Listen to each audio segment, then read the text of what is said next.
Good evening বন্ধুরা, Rumpa's healthy food চ্যানেলে সবাইকে স্বাগত। সব দিনের মতো আজও আপনাদের কাছে নিয়ে এসেছি একটি রেসিপি নিয়ে। আজ বানিয়েছি ওয়েস্ট বেঙ্গলের বিখ্যাত স্ট্রিট ফুড চপের রেসিপি। আর চপটা কতটা মুচমুচে হয়েছেন দেখুন, হাতের সাহায্যে ভেঙে দেখাচ্ছি।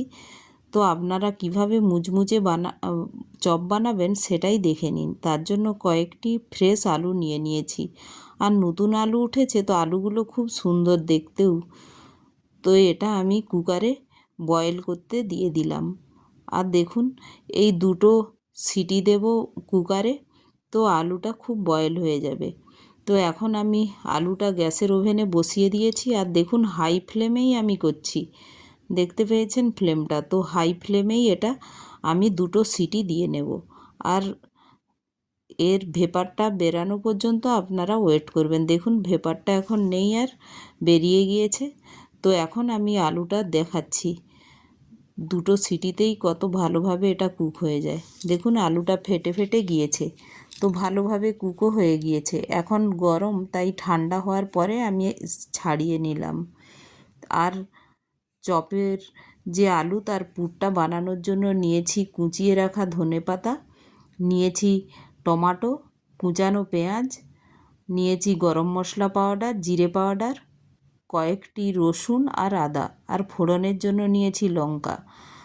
আর ব্যাটার বানানোর জন্য নিয়েছি বেসন, আর নিয়েছি ব্রেড গ্রাম, আর একটু খাওয়ার সোডা 1 পিঞ্চ নেব, আর নিয়েছি লবণ। আর মশলাটা বানানোর জন্য আমি মাস্টার্ড অয়েলও নিয়েছি। আর আলুটা দেখুন, হাতের সাহায্যেই আমি এইভাবে মেখে নিচ্ছি। আপনারা এটা হাতের সাহায্যেও মাখতে পারেন, বা গ্লাস দিয়ে চেপে চেপেও মেখে নিতে পারেন।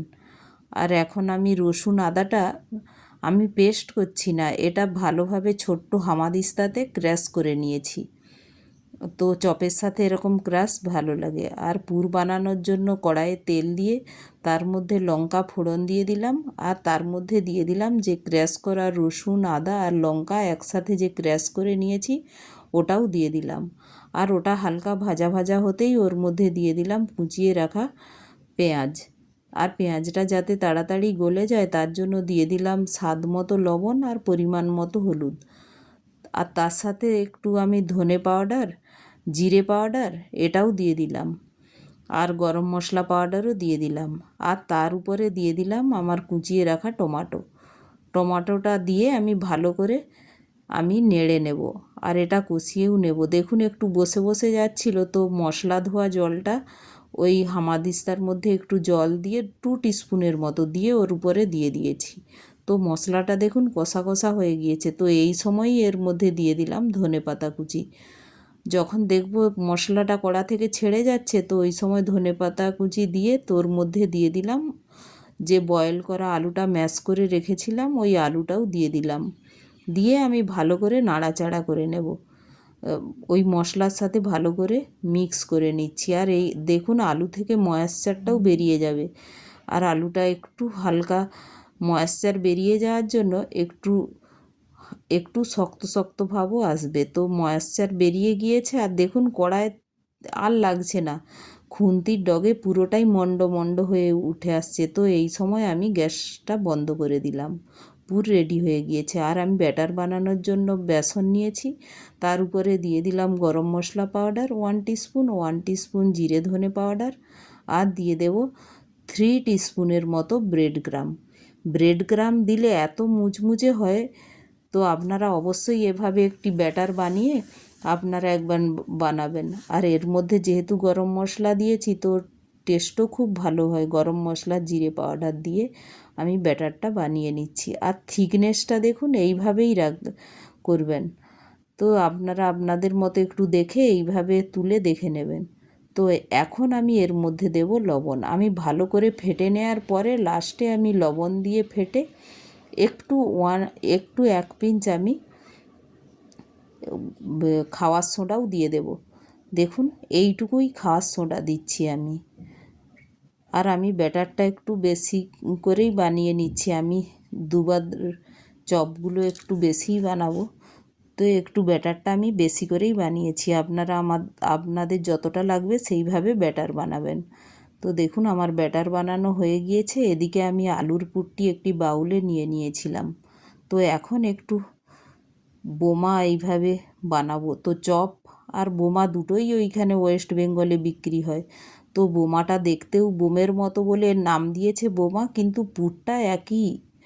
তো এইভাবে গোল গোল করে আমি বোমের মতো আকারে বোমাও কিভাবে বানাবেন ওই সেম আলুতে, তো ওটাও দেখে নিন। এটা গোল গোল করে বানিয়ে নিয়েছি, আর একটা চপও আপনাদের বানিয়ে দেখাচ্ছি। এটাও হাতের সাহায্যে একটু গোল করে ওর উপরে রেখে আমি চেপে দেব। তো তাহলেই এটা একটু পাতলা পাতলা গোল গোল হয়ে যাবে। তো তখন এটাকে এইভাবেই শেপের চেঞ্জ হলেই এটা একটা বোমা। যেটা পাতলা করা হয় না, গলি রাখা হয়, ওটা বোমা, আর এটা পাতলা করা হয়, এটা চপ, কিন্তু পুরটা সেম। তো এইভাবে দেখুন 4টে বোমা আর 4টে চপ আমি বানিয়ে নিয়েছি।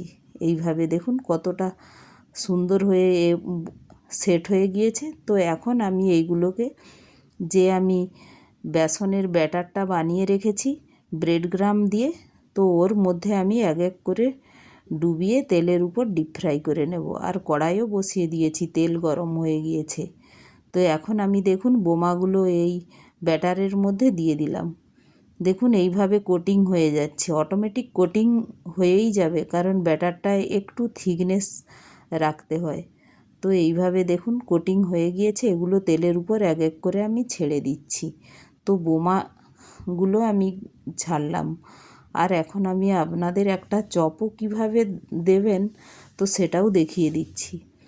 একটি চপ নিয়ে ওই ব্যাটারের উপর আমি আবার দিয়ে দেব, দিয়ে এইভাবে উল্টে পাল্টে আমি কোটিংটা করে নিচ্ছি। আপনারা কিন্তু খুব জোর করে করবেন না, পাতলা করে। আর দেখছেন তুলে আমি উপরে দিয়ে এটা হালকা করে ছেড়ে দিলাম। আর যে টুকরো টুকরো বেসনের টুকরোগুলো পড়েছে ওগুলো সাইড থেকে আপনারা উঠিয়ে নেবেন। আর ওটাও খুব সুন্দর লাগে, যেহেতু ব্যাটারটার মধ্যেও একটু মশলা দেয়া আছে, তো ওটি খেতেও খুব ভালো লাগে আর ক্র্যাঞ্চিও হয় খুব।